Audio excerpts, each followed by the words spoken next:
government drops Rona travel restrictions. Elderly to get another cash handout. And this week's Uncut History Talk.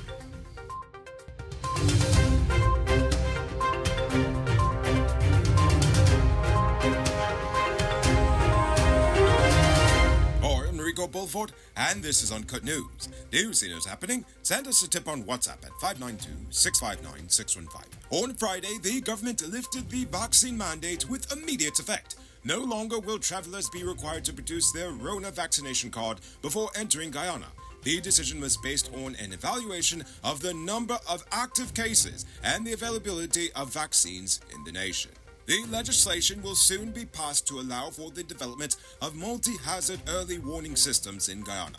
MHEWS, as their goal, can address several hazards and impacts of a similar or different type in situations where hazardous events may occur alone, simultaneously, cascading, or cumulatively over time, considering the potential interrelated effects. Given the effects of climate change and our growing oil wealth, this is obviously well timed. Early this morning, an ambulance driver with the Skeldon Public Hospital in Region 6 was busted with a quantity of smuggled chicken. The GRA's Law Enforcement and Investigation Division stopped the ambulance at number 78 Village, Rampur, Upper Quarantine, Berbice. The driver and a security guard are currently in police custody. Yesterday, the Trinidad and Tobago Coalition of Services Industries distanced itself from comments by one of its members, who stated that if Ramps Logistics does not get a local content certification here, other Trinidadian businesses will leave the nation, going to Suriname instead. During a session of the Guyana Basin Summit, TTCSI Director Jaishima Leladhar expressed that he did not feel this nation should have local content legislation. Whatever you're getting into, make sure you protect your environment. Make sure that is done. I won't get into too much of local content. That's explain what happens in Trinidad. I will just state from my own point of view, I don't agree with the legislation of local content. I don't believe doing that encourages investment. In fact, it's a big in my opinion, it is a big deterrent to business. We are observing what's happening with Rams Logistics in Trinidad, and I'm saying it plain here, if Rams don't get their local content approved, a lot of Trinidad companies will go by you instead in Suriname. That's the reality. So I suggest they have a rethink of that policy. It's not in keeping with the CSME spirit, and it is not going to encourage investment. And that's the length of what I have to say. While he spoke in his personal capacity, Leladhar happens to be the director of the TTCSI. The TTCSI is a national umbrella body that brings together all services sector organizations and associations in the Twin Island Republic. It is an alliance of professional services associations and organizations and offers advocacy, research, development, and networking opportunities as well as support to its members, all with the aim of strengthening the local services sector. So clearly this isn't some random Trini speaking. His words obviously have weight, even if said in a personal capacity. Yesterday, 30-year-old porter Ryan Johnson was remanded to prison after he was charged with the murder of his girlfriend, Nirmala Sukai. Johnson was not required to plead to the indictable charge. On Wednesday, Stay Free Alexander was sentenced to life, while Owen Belfield was slapped with a 14-year sentence for the February 2015 murder of Linden resident Richard Remington. The duo was unanimously convicted by a jury back in April of this year, but their sentencing had been deferred for the preparation of probation and other social impact reports. Today, Nildave Shamsundar, the 23-year-old mother from Berbice who force-fed her 4-year-old daughter Gramazone, was charged with attempted murder. The incident occurred on October 2nd, 2022 at number 5 Village Quarantine, Berbice, following an argument with her partner which ended with him allegedly striking her and then her threatening to take her life as well as that of her children. The woman is set to return to court on December 9th, 2022.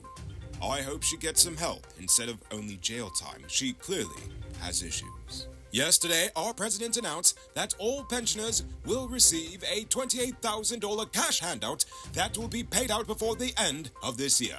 The one-off handout is equivalent to an extra month's old age pension payment. It might not be robbery season, but the streets are still mean. That's why you need to get security for your home and business through Sheriff Security Service. Sheriff Security offers well-trained guards, armed and unarmed patrol, Marine Patrol, K-9 services. These people even have drones. Why? Because your security is their highest priority. You've seen the rest. Now hire the best. Hire Sheriff Security Service today. Now it's time to tell you about Best Buy's Car of the Week. Currently on sale is this 2016 Toyota Crown Athlete. It comes with Bluetooth, mag rims, new tires, TV, CD, stereo, fog lamps, back camera, and much, much more. Buy cash for $9.95 million, or pay as low as $1.99 million down with around $170,000 monthly for 5 years, and it is yours. Call or WhatsApp 662-0844 for more info. Or visit the showrooms at Lot 171 Peter Street, Queenstown, or Lot 2 Lamar Street. And something that you can send you for this week too. The High Court has ordered Seoul, Guyana to pay the GRA more than $2.7 billion in due taxes. In a statement, the GRA also said that on September 30th, 2022, the High Court refused an application made by Seoul for an order seeking an extension of time to file a corporation tax appeal against the GRA. According to the GRA, Seoul is not legally entitled to the tax breaks it sought. In other gas-related news, Seoul and Rubis gas stations have lowered fuel prices after Guy Oil reduced its own this past Sunday.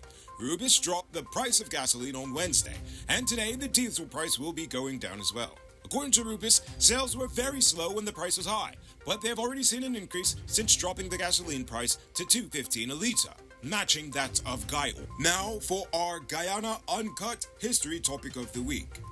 Yesterday marked the 46th anniversary of the Cubana Air Flight 455 disaster. The bombing is considered the worst aviation terrorist attack in Guyanese history.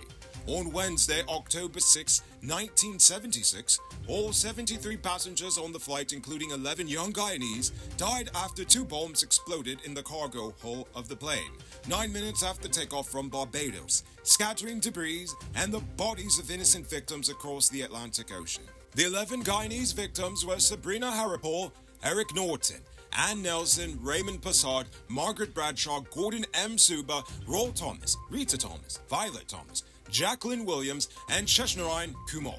At least 5 of the Guyanese victims were students studying medicine in Cuba. Another one of the victims was the wife of a then Guyanese diplomat. According to the flight recordings, the pilot attempted to fly back to the airport after the explosion, but realizing they would crash into a densely populated area, he turned the plane back towards the sea, thus averting even more deaths on the ground. Several CIA-linked anti-Castro Cuban exiles were implicated in the attack. While claims of direct responsibility are yet to be proven, CIA documents released in 2005 indicate that the agency did have concrete advance intelligence as early as June 1976 on plans by Cuban exile terrorist groups to bomb a Cuban airliner. 4 men were arrested and tried in Venezuela.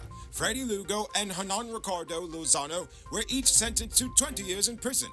Orlando Bosch was acquitted of all charges. Bosch was pardoned of all American charges by President George Bush Sr. at the request of his son, Jeb Bush. He later moved to Miami, Florida, living out the rest of his days until he died in April 2011. Luis Posada Cardenas was held on remand for 8 years, but he eventually fled to the U.S., where he was held for illegal entry and then released on April 19, 2007. In 2012, a memorial was built at the University of Guyana's Turkine campus to memorialize the victims of the attack. A wreath-laying ceremony is held each year at said monument. And that was the story of Cubana Air Flight 455, the worst disaster in Guyanese aviation history. That was this week's history topic. If you have one, do suggest what we should do next week in the comments. Attention truck owners, if you're not shopping at Powered Automotive, you're wasting your money. Powered Automotive has all the major parts for all models of DAF, Freightliner, Mach, International, and more. No need to knock your belly here. They have all the parts you need at the prices you can afford. Visit them at Lot 491 EE Eccles or call or WhatsApp them on telephone number 697-0171. Save big on truck parts at Powered Automotive, the #1 heavy-duty truck parts store in Guyana. You can multiply your cash by selling digital top-up. This is a legit way you can earn some extra money at your business or to supplement your current hustle. Become a top-up vendor quick and easy by linking with Cellular Plus. Call them on telephone number 685-3109 for more info. Now for our uncut news, viewers poll question of the day. Every day we pose a question about current events in Ghana, the region, the diaspora, and how you feel it placed was.